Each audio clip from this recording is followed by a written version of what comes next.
Nah, itu. Saya tertarik dengan Pak Dokter yang menyampaikan networking tadi. Ya, ya. Nah, ini sangat kaitannya dengan career questioning. Yes. Khususnya di usia saya di masa-masa senja dalam berkarir di sebuah.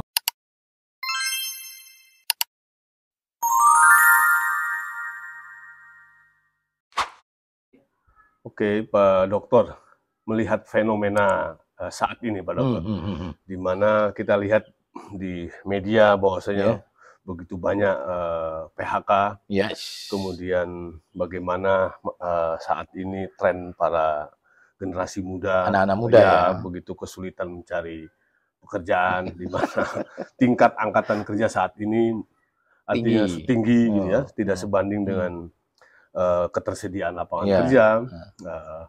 Dan ada tren saat ini adalah career questioning. Iya, itu dia career questioning itu ya. Nah, bagaimana menurut Pak Dokter? Ya.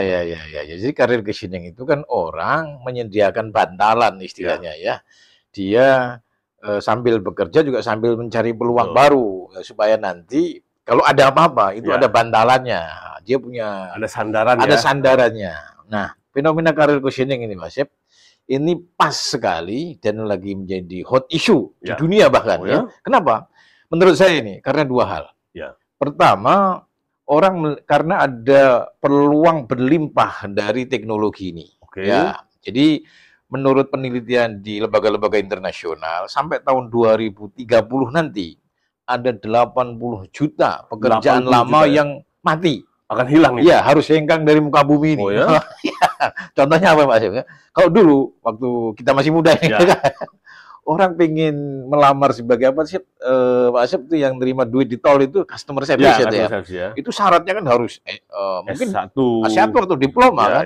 Sekarang disikat oleh AI. Benar nggak? Betul. Orang nggak perlu, manusia tidak perlu dipekerjakan untuk itu. Nah, itu ada 80 juta. Kalau kita hari ini hanya menguasai Excel atau MS Word, hari ini digantikan oleh sistem aplikasi. Betul. 80 juta. Tetapi yang menggembirakan, ada 90 sampai 130 juta peluang baru yang itu ya? belum tercatat di muka bumi ini. Ada AI designer lah, macam-macam itu. Nah, peluang-peluang itulah yang menurut saya ditangkap oleh generasi sekarang. Kita harus masuk ke profesi-profesi baru, pekerjaan-pekerjaan baru. Nah, yang kedua, ini ancaman, ya, karena pekerjaan di muka bumi ini sampai ada ungkapan all are replaceable. Ya ini. Oh, jadi replace bisa digantikan. Ini hati-hati nih buat kita juga. Jangan sampai ada terlalu pede bahwa keahlian Anda tidak bisa digantikan. Betul. Kenapa? Jumlah pelamar baru nambah, semua eksekusi pekerjaan itu jauh lebih mudah karena dibantu oleh AI. Zaman dulu yang bisa nulis itu hanya jurnalistik. Sekarang kita tinggal tanya aja itu. Atau penulis, gitu kan. hari ini AI itu bisa menjadi ahli bahasa, bisa menjadi penulis, bisa menjadi konseptor, bisa macam-macam ya. Betul. Disitulah semua orang merasa terancam. Makanya karena terancam itu dia cerdas. Maka saya harus melakukan career questioning tadi ya.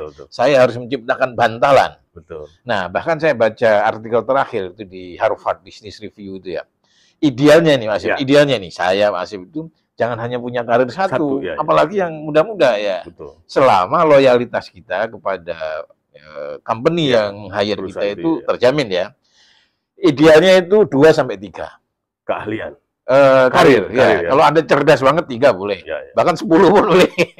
Tapi yang umum itu 2 atau 3 ya.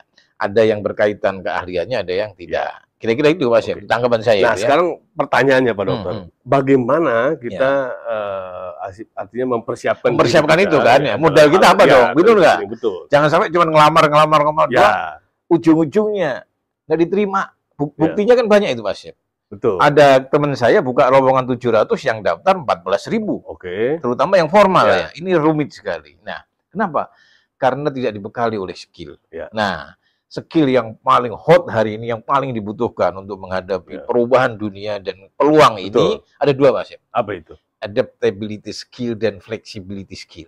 Jadi flexibility dan adaptabilitas. Jadi bisa beradaptasi. Nah, di bahasa Indonesia, adaptability dan fleksibel ini kan seolah-olah 2 hal yang sama. Padahal dalam penerapan berkarir, 2 hal ini berbeda.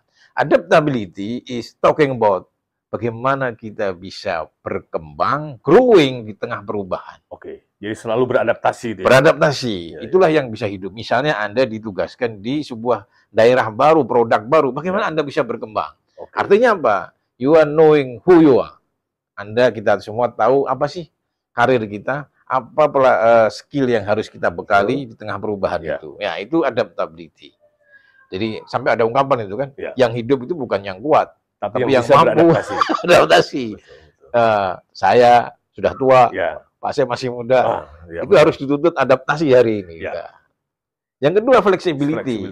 Flexibility is about accommodating. Jadi mengakomodasi perbedaan. Mungkin di tempat lama agamanya sama, tapi di tempat baru loh kok berbeda. Adaptability, fleksibilitas. Kita harus fleksibel. Menerima orang, difleksibelkan. Kadang-kadang ngurangi, kadang-kadang nambahin. Misalnya jam kerjanya. Misalnya Pak Asep sekarang kerja jam berapa nih mulainya? Misalkan jam 8. Jam 8. Tapi suatu saat misalnya ada perusahaan lain kerjanya bebas. Itu gimana? Kan harus fleksibel kita. Nah, jadi flexibility membuat kita bisa lunak tapi tidak patah. Sampai ada ungkapan bahasa Arab itu ya. Jangan terlalu keras, nanti Anda dipatahkan oleh keadaan. Tapi jangan terlalu lunak, nanti Anda jadi mangsa orang lain. Maka fleksibel. Nah, tetapi adaptif itu berarti skill baru yang harus kita dalami. Mengasah kemampuan itu ada muncul dari kemauan. Ini yang kita bahas di video berikutnya. Kita harus bisa adaptif dan bisa fleksibel. Logikanya, bagaimana kita bisa adaptif di dunia baru?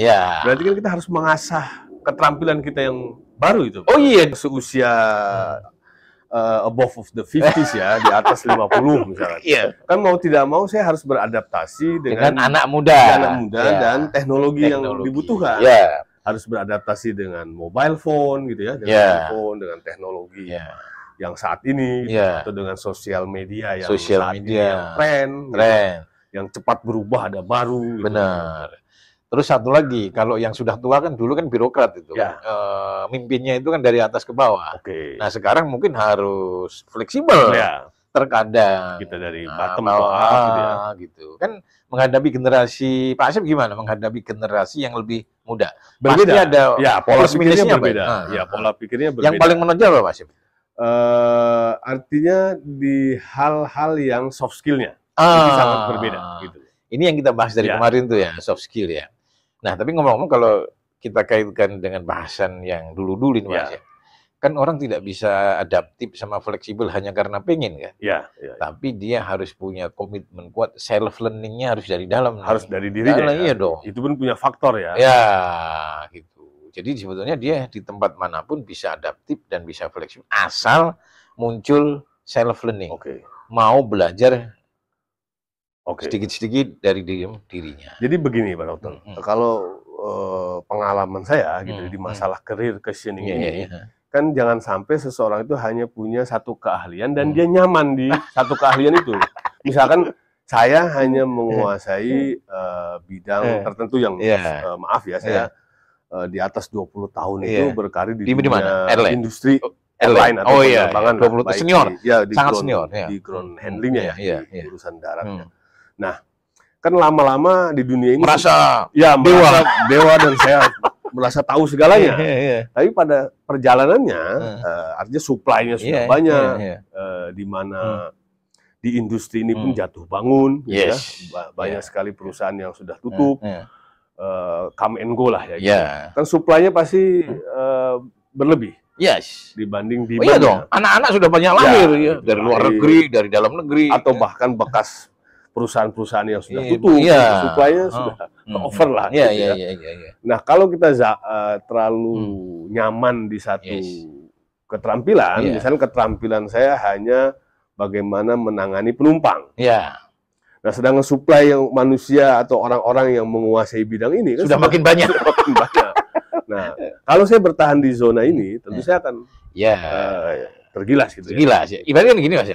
Ini generasi yang lahir itu kan nyondol dari bawah ini kan. Betul. Kita pilihannya cuma dua, naik atau belok. Benar nggak? Betul. Kalau kita nggak naik, ya disodol dari bawah gitu. Tapi kalau belok, walaupun kita nggak naik, maksudnya ada karir cushioning tadi. Sekali-kali belok ke hal-hal yang ya artinya saya kan harus mengasah keterampilan lain ya, sebagai antisipasi apa sih jaring pengaman lah gitu loh. Jangan sampai gini, kan orang sering menganggapan experience is the best teacher. Tidak selalu. Betul. Experience will kill you kalau kita terlalu merasa nyaman. Oh iya betul. Kan banyak itu orang banyak sorry. Ada nggak sama orang-orang tua yang semua pembahasan itu tentang kesuksesan masa lalu? Itu sudah pasti. Kalau sudah tidak ada masa depan, biasanya kalau bahasa lelucon saya pasti akan berbicara masa lalu. Saya dulu begini. Experience kill you. Kenapa? Karena kita tidak bisa berdinamika dengan pengalaman kita, merasa nyaman seolah itu pengalaman satu-satunya di muka bumi ini. Padahal ingat, all are replaceable. Hari ini all are replaceable. Selalu zikirnya itu tuh. Dan saya merasakan tuh era sekarang itu cepat, Pak. Berubahnya. Artinya, misalkan ada pekerjaan yang mungkin 2 tahun yang lalu itu sulit dipekerjakan oleh semua orang. Tidak semua orang bisa. Tapi hari ini, misalkan dengan datangnya AI, itu sudah berubah secara cepat gitu. Oh, ini mudah gitu. Dan si provider pun yang memberikan project ini pasti dia pun akan mencari cara untuk lebih sulit lagi gitu. Karena bisa dijawab dengan teknologi yang ada sekarang gitu. Cook itu kan dulu orang membutuhkan rasa, talenta. Betul. Sekarang ada standarnya. Itu cook loh. Memasak itu ya. Masak yang butuh jiwa loh. Tapi hari ini tuh bisa di replaceable. Bisa siapapun bisa. Gitu. Betul itu. Replaceable. Jadi zikirnya itu all are replaceable di dunia karir yang supaya kita bisa giat mencari jaring pengaman tanpa mengurangi realitas kita. Contohnya seperti profesi desain grafis. Dulu kan hanya orang tertentu. Dan saya pun beberapa tahun lalu, meskipun saya belajar di atas usia 40 itu, merasa dibutuhkan sekali. Gitu. Tapi saat ini dengan aplikasi yang membludak gitu ya, begitu mudahnya orang bisa membuat desain. Gitu. Gitu. Jadi cepat sekali hilangnya gitu loh. Cepat sekali ya. Nah maksud saya itu bagaimana nih Pak Dokter untuk mengantisipasi ini? Tapi betul kata Pak Dokter tadi, jadi seseorang itu harus memiliki adaptable dan fleksibel. Dua itu modal utama. Itu kan pondasinya. Nah, bagaimana sekarang supaya kita bisa adaptable dan bisa fleksibel? Nah, yang lebih spesifik lagi sebetulnya ini kalau di dunia karir ada teori. Ini supaya lebih memberikan panduan yang lebih spesifik. Kan ada career development berbasis T model kompetensi. Model. Huruf T. Model kan. Yang T itu ke atas itu menggambarkan apa sih fokus keunggulan Anda yang paling Anda andalkan. Lurus ke atas itu yang fokus kita. Misalnya bahasa di airline. Berarti kompetensi apakah yang dibutuhkan airline yang menjadi keunggulan saya. Yang kira-kira kita bisa sombong dikit lah. Orang ini saya lama ini. Tapi tidak cukup, harus ada yang garis horizontalnya. Pendukung yang kira-kira kita siap jadi untuk. Si vertikal itu fokus kehebatan kita. Ini pendukung. Horizontalnya pendukung. Misalnya bahasa asing. Bahasa asing tapi hari ini udah dikalahkan. Sudah dikalahkan. Atau misalnya apa? Networking misalnya, ya kan? Betul Pak Dokter. Networking itu. Networking misalnya kan. Orang tua bisa punya modal networking lebih bagus dengan yang lain atau yang lain lah kira-kira gitu. Jadi itu yang lebih spesifik. T fokus ya vertikal, kemudian horizontalnya pendukung. Nah, pendukung itu termasuk networking itu. Networking lah, soft skill itu rata-rata bisa di sini, bisa di sini. Di horizontal dan kayak misalnya critical thinking yang kemarin kita bahas atau leadership, ya kan? Di island tapi jago di leadership. Nah, itu kan mengkristal menjadi T model karir kita. Nah, itu. Saya tertarik dengan Pak Dokter yang menyampaikan networking tadi. Nah, ini sangat kaitannya dengan career cushioning. Khususnya di usia saya di masa-masa senja dalam berkarir di sebuah pekerjaan. Networking ini sangat dibutuhkan, Pak Dokter. Kebetulan saya ini agak sedikit introvert lah ya. Maksudnya tidak terlalu suka dengan sosialita. Saya lebih memilih itu. Saya punya lingkaran sedikit tapi produktif gitu. Maksudnya lebih produktif ke saya atau lebih bermanfaat ke saya. Itu bagus. Ciri khas orang yang berprestasi itu begitu. Tidak terlalu banyak, sociality-nya tidak terlalu tinggi, tapi ada circle yang produktif. Oke. Soalnya kalau terlalu banyak tamu, terlalu banyak kegiatan di luar, itu nggak produktif biasanya. Betul. Apa sih istilahnya Pak Prabowo itu? Omon-omon. Di sana masuk, sini masuk. Saya maksud gini, dalam karir casing ini artinya tidak bisa dinafikan kalau memang di usia-usia saya misalkan itu adalah di networking itu. Bagaimana saya tetap bisa melangsungkan hidup saya lah. Networking itu penting. Kita bahas nanti atau kita bahas? Ya, mungkin akan kita bahas itu. Siap. Kita akan bahas soal intinya networking. Kan karir casing itu atau karir tidak bisa jalan tanpa networking yang bagus. Soalnya kalau Anda hanya berhubungan informasi yang ada di internet, ingat sebagian besar peluang itu tersimpan di balik silaturahmi. Silaturahmi itu network. Saya setuju sekali Pak Dokter.